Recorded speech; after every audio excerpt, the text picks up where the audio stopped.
I'll bring it up angsty like. Just put me on the spot. Yeah. Speaking of something, it's like I have no segues. Okay, no, don't do that, because you're confused. Okay.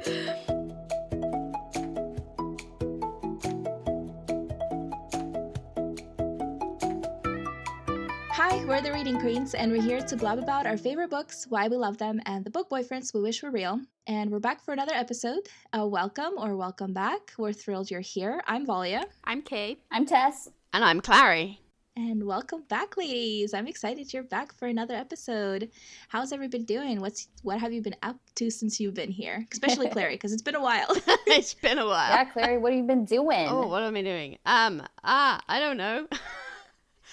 Just put me on the spot. Yeah, live. Petting your bunnies. Just Yeah, living we've life. got bunnies. The bunnies are doing well. One of our bunnies had to have his teeth pulled out because they're growing too fast and they don't line up. So, Oh no! Yeah. Is he gonna get new ones, or are they gone just forever? no, they're gone. It's rabbit teeth grow all the time, so they get worn down as they eat. But his weren't lining up, so they weren't getting worn down, so they were just growing longer and longer, and he eventually has them going up his nose, and having them ground down every month is not very much fun. So we've had them extracted because that's better for the bunnies in the long run. And he's not yet a year, so he can learn to eat. He's still got his back teeth, it's just the front teeth, so he can do that. Oh, Yeah. poor bun. I know. I did not know that. Yeah. How many bunnies do you have? We have 5 bunnies. 5. We started off with 2 and then we got 3 more. Ooh, I wonder wonder how that happened.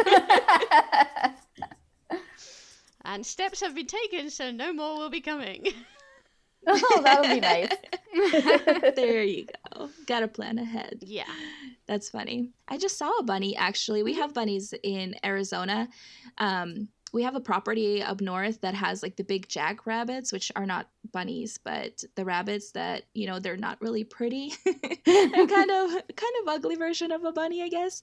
But the other day I actually saw a little bunny, and they're just so cute because they do that thing where they stare at you and they kind of just go super still, and they put the ears back and they just kind of like sit there like, don't look at me, I'm not here. But I was just like, I just want to hold you. And it's, all gray, and then has like a big round tail, like a little pom-pom tail on the back. I don't know. They're so cute. Oh. Well, 3 of ours are what's called lion head rabbits, so they've got like a big floofy mane. Oh, They look like lions. yeah. That's So cool. they're super cute. That's cute. I love it. Yeah. It's adorable. Anyway, what about Tess? What have you been up to? Oh, just the usual of writing. I've got my my new fairy tale retelling out in the world. So my head is swimming with fairy tales and fae and, just petting dogs and, harassing my cat. Just normal things. Just what you do. Yeah. Really healthy life things. It's true. You got to harass your pets for sure. Yeah, Kay. that's what they're there for. Yes. Kay, what about you? Oh, just the usual for me. I got caught up in a lot of books that I had meant to finish like a while ago, and I finally finished a bunch, so that was exciting. Always good to finish a book. I haven't been finishing a lot of books. I mean, I've been reading the books for the podcast, but outside of that, like everything I pick up, I'm like, I don't think so. Which is sad because like I wanted to get so much reading done in like the first half of 2021, and it like did not happen. You know what I noticed with Well, it's... No, you go. Go ahead. Oh my goodness. Okay, fine. I was going to say that if I make these big plans and I'm like, I'm going to read all these books, then I don't read them. But if I'm like, you know what, I'm not going to read that much this month. I'll probably get like 1 or 2 books read, or at least like start a book, and then I read a bunch of books. So I don't think that's normal for like most readers who are like, I'm going to read 20 books this month, and then they read 25. I am not like that. I go through times where I read like a book in a few days, and I'll read like a few books in like a week, and then I'll have like 3 weeks where I don't read anything. It's really unpredictable. Yeah, I do that too. It's always a cycle, and it's also like, how busy am I in my life, and if it's like a busier time, then I'm just not reading as much. But then it's then all of a sudden it's like, oh, I have all this time, I gotta finish these books. Well, you know how I So- took March off from my writing, right? And I thought I was gonna catch up on a lot of reading in March. It didn't. So now I have to catch up with it in the later. Your brain just needed a no break words. still. That was why you That were is taking a okay. break. You know what? Yeah. That is fine. But hopefully now I'll start reading, because like I have like a whole like, I don't know, my Kindle is like so full of stuff that I've been just like eager to read, like eager. And then I have like obviously the 21 for 21 that I'm still trying to make through because I've just been really bad about it.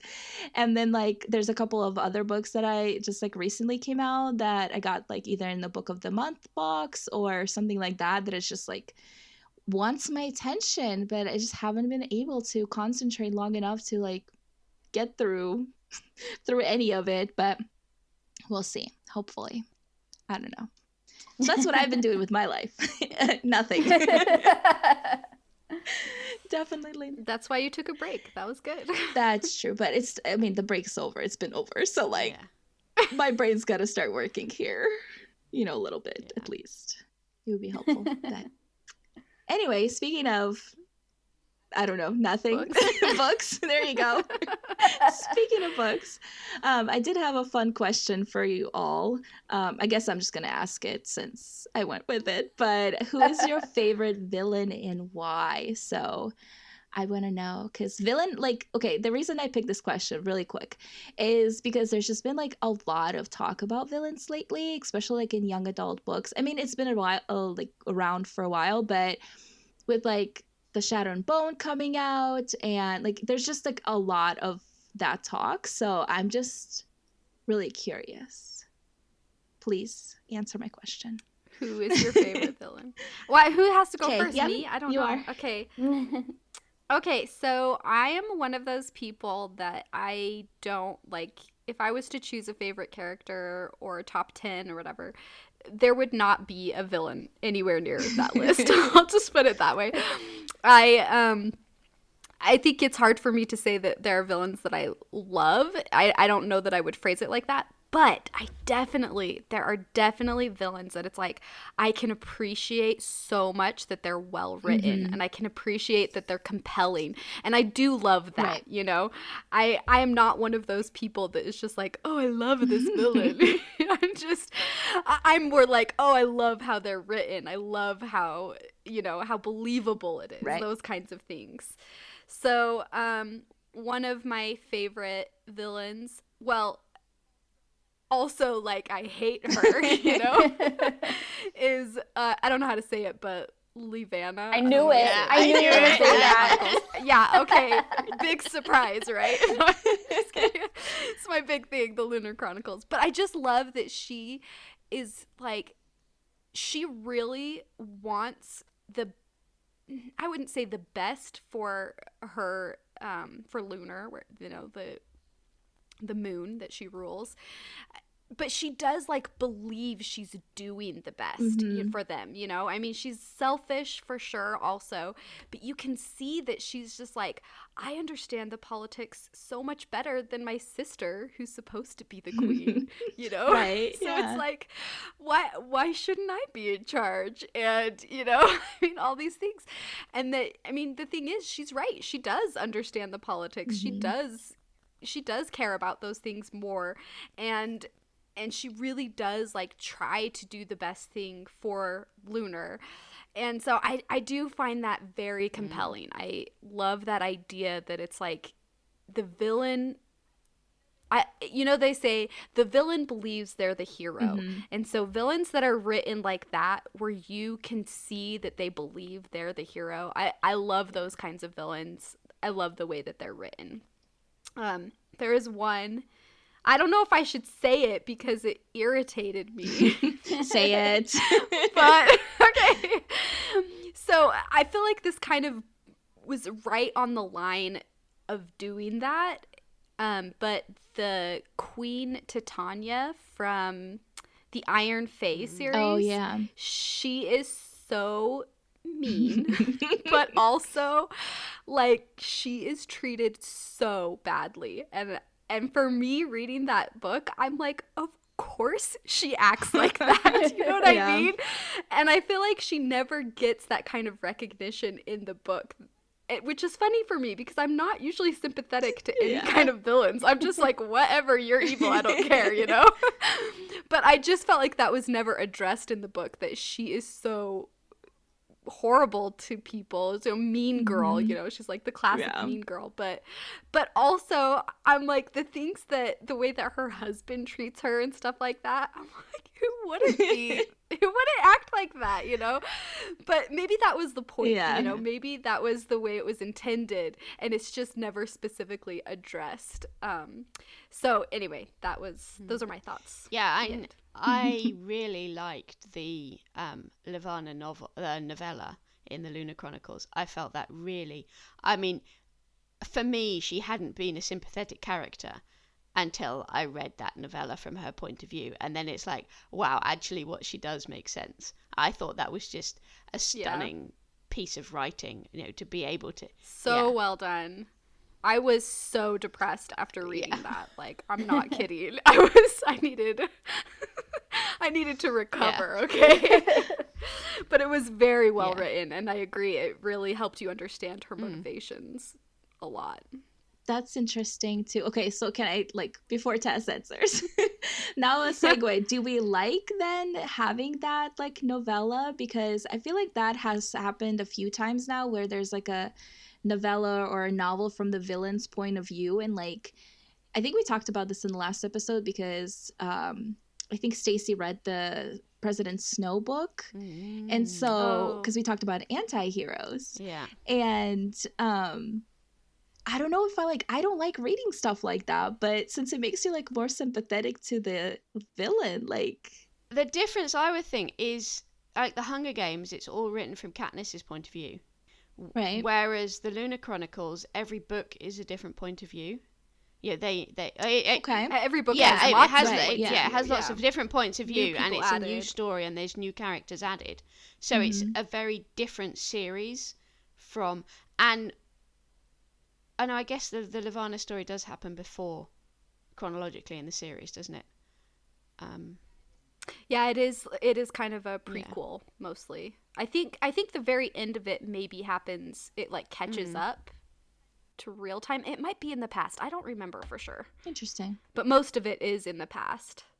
For me, I really, really wish that I had read it in between books 3 and 4. Okay. But I read all the books and then I read it. And that was just like broke my spirit to have that be, like, the last thing that I read. You know what I mean? Yeah. But then it's okay, because then I bought Stars Above, the little novella collection. So then I was good again.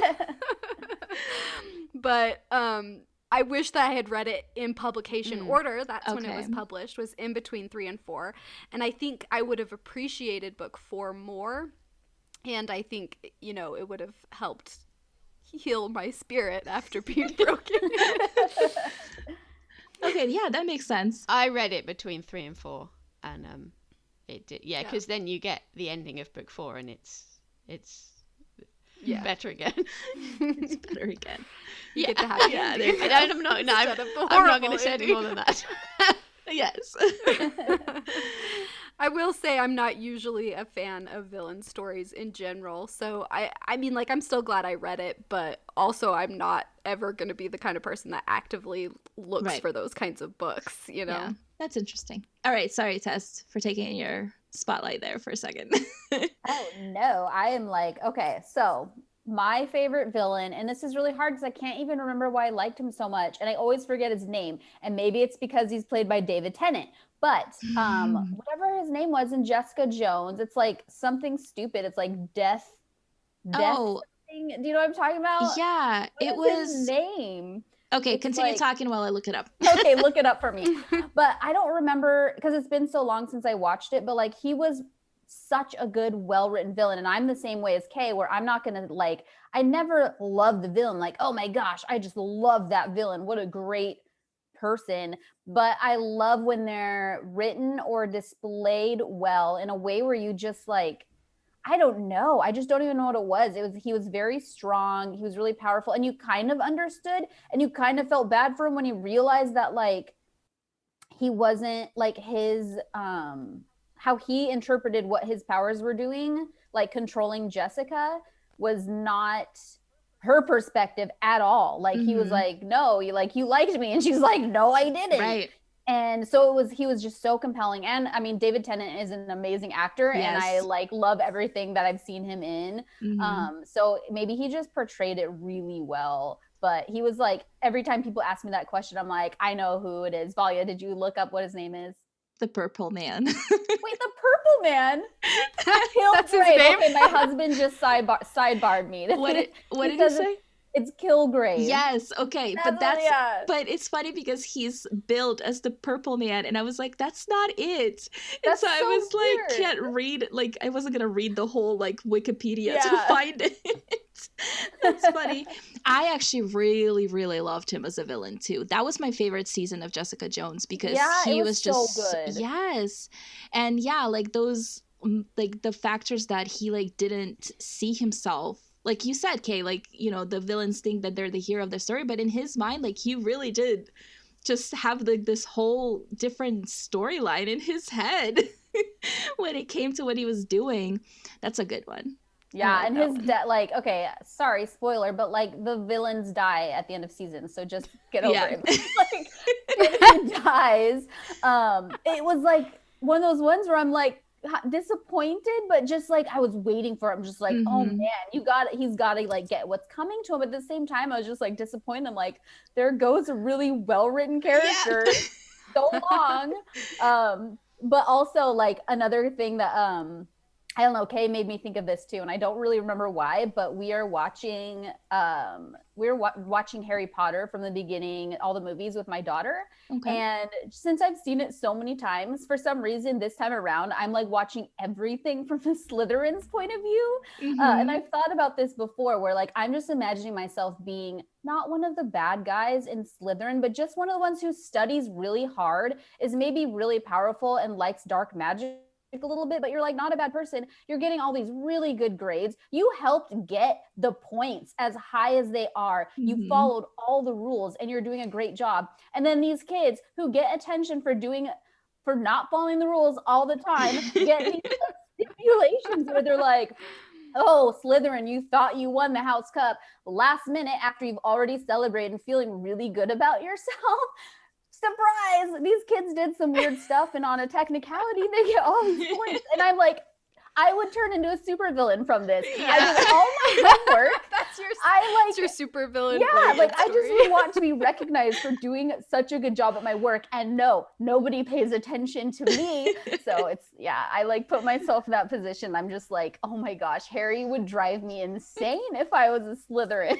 Yeah, that's I feel like similar to what I was saying with Queen Tessonja. Yeah, that's what it was. That's what reminded me of it. Yeah. That's really funny because TikTok is like went through a whole state of where they were like Draco was like the hero of like all these videos, right?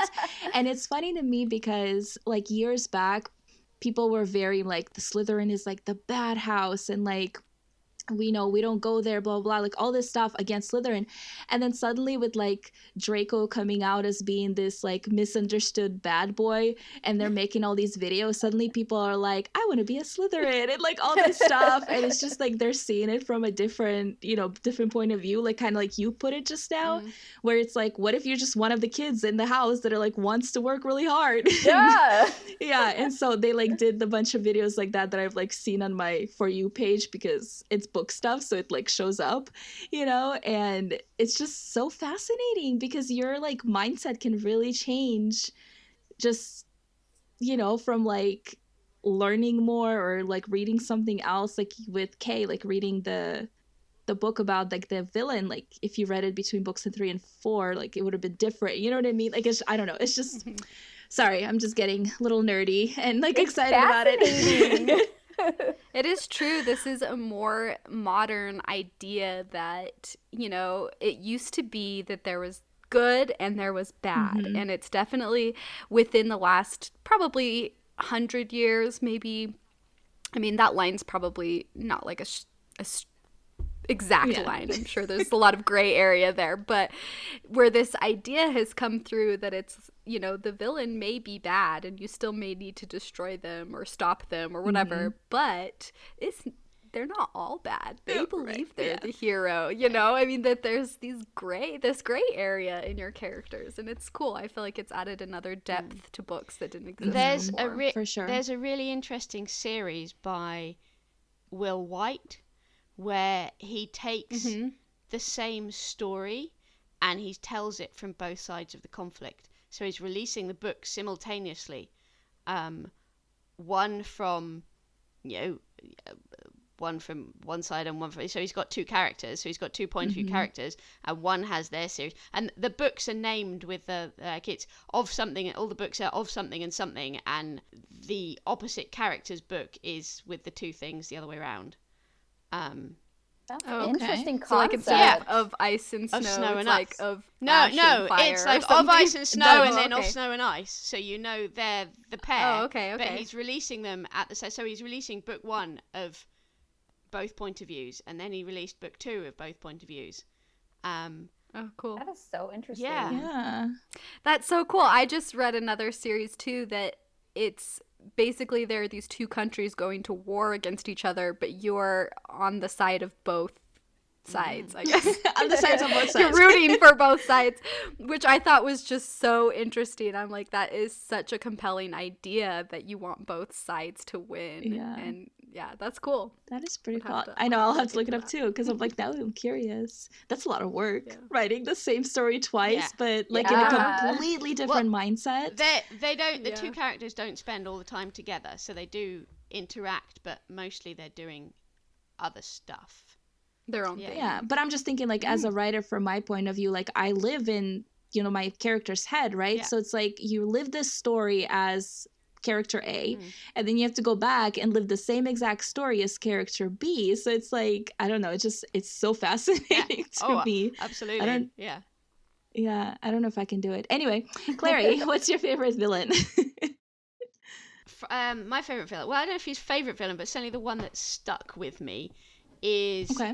from the Crown of Stars series by Kate Elliott, and he's called Hugh, and he is the local priest where the main female character lives, and he's meant to be beautiful, and he's really ambitious and arrogant, and I think he's like the bastard son of some noble woman, and so he feels he's got this power, and he's going to go and he's going to make his mark on the world, and he realizes that she has a certain amount of magic, or she has access to magic, or she's learnt it from her father, and she has this book, and she spends a lot of time trying to protect this book from him.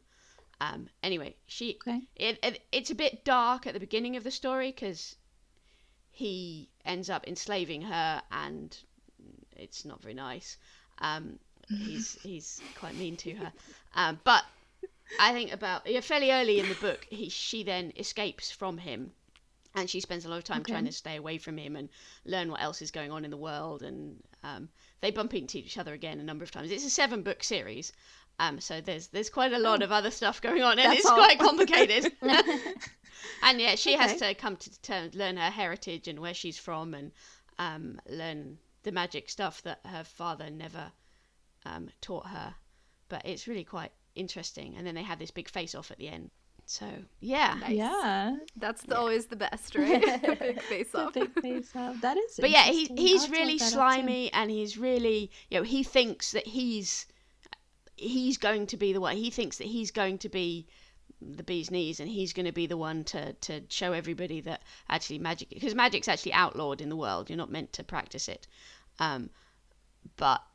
And the magicians are called mathematici, which I think is great. They tie into to math. That's Oh, cute. cool.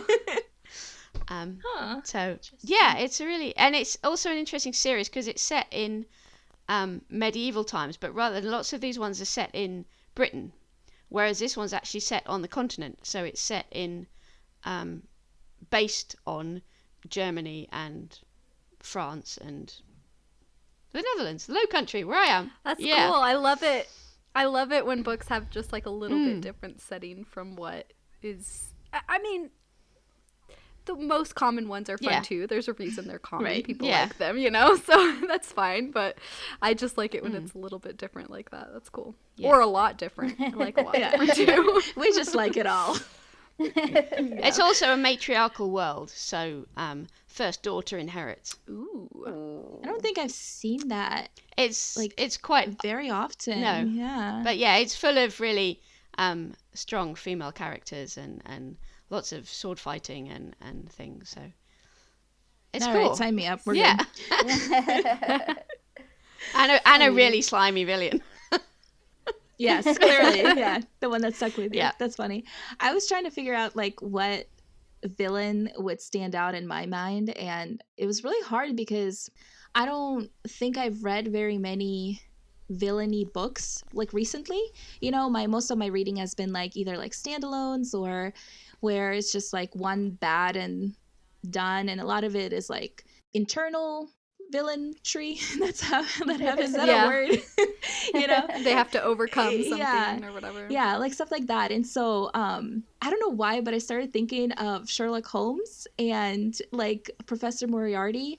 Like I think he's like a good villain, but like not a written villain, because I did like some research about it, because I was like, okay, like, you know, what's his story, because like I wanted to know more before we like went into it. And I found out that he was like written actually just to be like the hero's end, and he wasn't even gonna be like that big bad that became part of the Sherlock Holmes life. But like in recent times, he's like become the villain that is That we remember. yeah.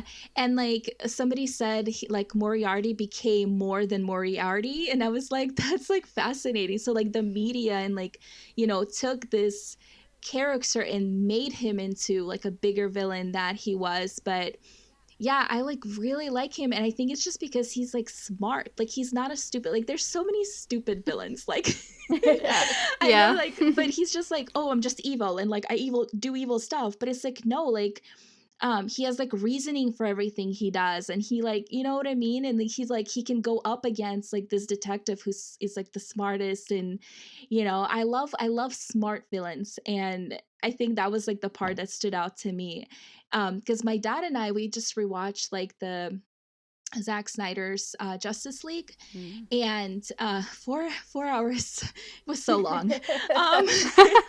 I have so many emotions about that, because so many people have been saying, oh, it's like much better than Whedon's version and all this stuff, and I was like, okay, well, like I have to dedicate the time and I have to see it for myself. And like one of the things that really stood out with me is that the villain was so bad, like so bad. Because the villain that actually like plays the part in the movie, like the Steppenwolf forever, I was just like, okay, well, he's just not even the villain, he's like the minion that is sent by the bigger villain, right? And then the bigger villain is like kind of shown a little bit more in this cut, and I'm like, what is your motivation? Like, what do you want? Like, what is your story? Like with Thanos. So when you say the villain was bad, you mean badly written, Yes, not not he's a like bad. horrible Yes. person. Yeah, okay. Yes, like with Thanos in the Marvel universe, like with the movies, you know, that made the comics like big and stuff, you saw his motivation and his reasoning from the very beginning. Like you knew that he thought he was doing a good thing with, you know, his whatever. And like you could understand, like, not him per se, because like there are better ways to deal with things. Like those stones could have done more than just erase half a population on They the could have planet. fed people. Right, exactly. So he's messed up in it, but the fact that you understood his motivation and you saw where he was doing and how he was, and like he's saying like, yes, like that's a well-written villain. But with the Justice League, like the whole time I was like, why is he even here? Like, why am I looking at him? Like, I know nothing about this dude. Like, I don't care. Like, I absolutely don't care. And I have other ideas and emotions about this that I think we should just do like a mini episode where I rant about the Justice League. But anyway, so that was like the whole thing. Yeah. And so with the Moriarty, like that's the one that stood, you know, out in my mind, because he's a smart villain. Like he does things for a reason, and messed up reason, obviously. villains obviously do things for a messed up reason, but he's not dumb in his actions and like his thinking, and I don't know. That's where I'm at. I always like the smart characters. They're my favorite. Yeah. Yeah. I think one thing that you have to remember, which this is going to kind of lead into something else that Tess wanted to talk about, so you can take the reins after this. Okay. But I think it's really important to remember that like a backstory, understanding their motivations and stuff can explain why they're the way that they are, but it doesn't justify Yes, exactly. their actions, you know? And I think that's a really important distinction. A lot of times people get caught in this trap that it's like, oh, but they're just like that because of, you Right. know, blah, Poor blah, blah, sad whatever boy. their backstory is. Yeah, and it's like, okay, but that villain still did these horrible Yes. things. Just because you know why doesn't mean it's okay. Right. So... Anyway, more ranting ahead. Is it my turn to rant? Can I Yes. rant? Yeah. Okay, so I already ranted about my Slytherin, me putting myself into the Slytherin shoes. But when we talking about villains, I cannot like talk about it without getting a little riled up about like a certain trend that's originating from like a meme that I see going around. And I just like, I want to stop and shake people and be like, no, let me explain. But anyways, okay, I'll start with, this is like the meme that I see going around. It's gonna be controversial because I know a lot of listeners will be like, no, I saw that meme and like, I totally want that. Okay, the meme is something like this. It's like a hero would like, this isn't exact, but the hero would leave you to save the world. But a villain would destroy the world for you. And I'm like, okay. First of all, that sounds all romantic and stuff. But the thing that you have to understand is there's a difference between an antagonistic character, a morally gray character, and a straight up villain. Mhm. Sure, a straight up villain, there's all these great backstories about how like he's destroying the world and killing all these people for the women he loves. But the thing is, in a lot of those, an actual villain doesn't actually care if you like him back. He doesn't actually care if you want the world destroyed for you. So I'm like, I want to be like, no, you don't want, because it always leads into like, I want more books where the villain is the love interest. Like, no, you don't. You want a morally gray bad boy Yes. who the character likes, or if it's like an enemies to lovers thing where you start off not liking him, but then you are totally like attracted, but it's wrong. But then you get together and then he destroys the world because you want him to destroy the world. But if a villain, an actual straight up villain, is not going to care if you even reciprocate his feelings, and he's probably going to kill your family right alongside the world. Right. So like, I totally know what people are asking for when they're like, yeah, I want more books like this, but I'm like, it's not a villain. You're not looking for a villain. You want that broken bad boy with wings and dark that you hair. can fix. Yeah, you want to and- fix yeah. him, and then maybe go do some morally gray stuff together. Like, sure, that sounds really Yes. fun. Oh, that's what we're Yeah, calling it it's now. like- Or you want him to you want him to like plan to destroy the world, but have you come to him all Yeah. teary-eyed and be like, don't do it, and then he's like, okay, Like, you Right, changed me. Yeah. I now see that the world To is become like good, it's yeah. okay. But yeah, because if you go to the thing where like it goes back to like the Kilgrave thing where he thought that he was like doing, he's like, oh yeah, no. I don't remember the storyline exactly, but I do remember that there's a part where he's like, no, like you were into me, and she's like, no, I wasn't. That's what a villain does. They don't Mhm. really see your perspective like that. So if you're like saying no, and he's like, no means yes. Come on, baby, let's blow up the world together. Yeah, Yeah. no That's the best thanks. I I've know, I ever love it. I also love her facial expressions. Her whole body's Yes. in it.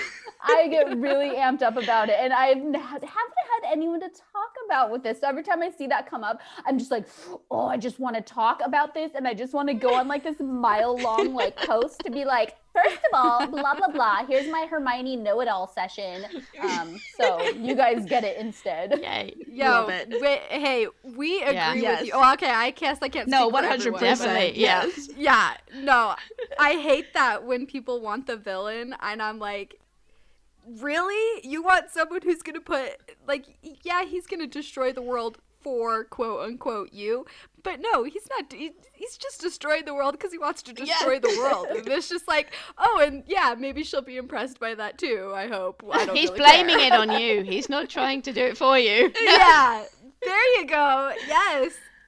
Mind blown. That was like the perfect explanation. Yeah, exactly. I love it. I rant to my mom about this all the time. When I see somebody post something about it, I'm just like, Mom, it's the same story, but let me just rant about it. She's just like, okay, honey. Like, I need to. Yeah. Anyway, Yeah. that's funny. You don't really want the villain. You want somebody who has been hurt enough that they're making bad choices, but then, you know, with the right person on their side, they start making the right choices. Yes. Right? Yes. Which is a Exactly. great story. Like, I love that because it shows that people can change and they can grow and they can, like, become better. Villains don't become better. Sorry, guys. They just don't. They just want to villain everything up and leave it in ruin. Leave it in ruin. See, like that. And if there's like a redemption arc, it usually means that there like rarely is, I mean, I can't say it isn't done, but if the villain is the villain, they're usually not the ones who get the redemption arc, because then what's the end of the book? Like usually the end of the book, there is like the big bad. There's the main boss. Like maybe the person who is like an antagonistic character usually ends up being like a minor boss. I'm talking in video game terms. I don't even play video games. But that's how I think of it, is there's usually like the minor characters, and then there is like the big thing. And Overall. I think that like Star Wars, I feel like that's the one. yeah, like there's like you most well known. Yeah, there you go. especially with so many people wishing that there had been a redemption arc for Kylo Ren. Is that his name? Oh, true. I was thinking the original trilogy. Oh yeah, Because Yeah, much better. yeah, exactly. It does have the big bad, plus it has the redemption. Exactly. arc, Okay, you know? see, that's where it was like well done. We're like, and you know, it started with thinking like that's like, oh, that's the big bad villain, but then he gets a redemption arc. There's still a bigger one, so I can see it happening with redemption arcs if there's something bigger. So you know, it can be done, but I think the interesting thing with redemption arcs is there's kind of a rule that your villain has to be more powerful than the hero. Otherwise, the hero's just gonna win, right? Yeah. It's not a story unless you have this greater thing, you know, this greater evil that you have to defeat. But the problem with the redemption arc is once that villain's gone, or once the villain is redeemed, then the story's over. So a lot of times, yeah, like Tess said, they do kind of take care of that, where there's a bigger, more evil person beyond the one who gets the redemption arc. Or the other way around that is that you know, you then have one of your redeemed villain's henchmen to then step up and go, oh no, I'm not doing that. I'm going to carry on and live your vision. Yeah. Whatever evil, mean thing you're going to do. And yeah. that's another reason why a lot of times the redeemed character dies, is because if they're so powerful, but then there's still more stuff that has to happen to defeat the great evil, then it's like, well, we can't have this super powerful character around that could just do it in 3 seconds, so we have to kill off the redeemed character. You know, they get their redemption and then they're dead, you know? yeah. So Okay, so then my question is, how powerful should a villain be then? I mean, I think it goes along with that, where it's, you know, the villain has to be more powerful than the heroes. Although it's cool because it doesn't necessarily have to be the same kind of power. You know, maybe the villain has magic, or maybe the hero has magic and the villain doesn't, and that can be a compelling story too, that the villain uses other resources.